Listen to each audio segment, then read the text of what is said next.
Il-pulizija arrestat dalgħodu 9 persuni fosthom imprendituri Maltin li allegatament kienu involuti sam nifsihom f'ċirku organizzat ta' traffikar uman fil-qasam tal-industrija tat-tindif. One News jinsab informat li n-netwerk bejn il-Maltin u l-barranin kien qed jorganizza traffikar ta' persuni li ġejjin minn pajjiżi Asjatiċi biex jaħdmu f'Malta f'kundizzjonijiet ta' sfruttament.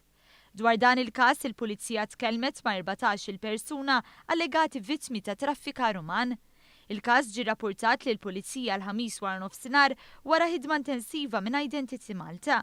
Dan wara li xurilu bdiet tarbel breqqa kbira l-applikazzjonijiet li bdew isiru minn imprendituri lokali għal permessi ta' residenza u xogħol minn persuni barra mill-Unjoni Ewropea fil-qasam tat-tindif.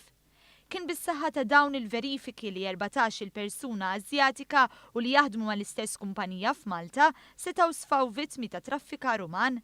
L-informazzjoni miġbura minn Identity Malta għenet lill-pulizija sabiex tiġbor l-evidenza meħtieġa marbuta mal-każ u tinfetaħ inkjesta maġisterjali immexxija mill-Maġistrat Donatella Frendo Dimek illi diġà bdiet tisma' x-xhieda tagħhom. Identity Malta qalet li f'dan l-istadju mhux esklusi li tinġabar aktar evidenza minn aktar ħaddiema barranin li jaħdmu mal-istess kumpanija sabiex tintuża fl-istess investigazzjoni.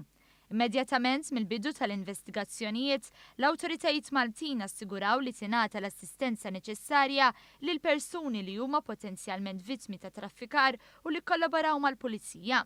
Fi stqarrija maħruġa mill-Ministeru għall-Intern u s-Segretarjat Parlamentari għaċ-Ċittadinanza ingħad li l-Asjatiċi mistennija jingħataw protezzjoni kemm il-darba jiġi konfermati li kienu vittmi ta' traffikar uman. Identity Malta tenniet l-impenn tagħha sabiex filwaqt li jkunu faċilitati l-proċessi amministrattivi tkompli tħarrax il-ġlieda tagħha kontra diversi forom ta' traffikar uman.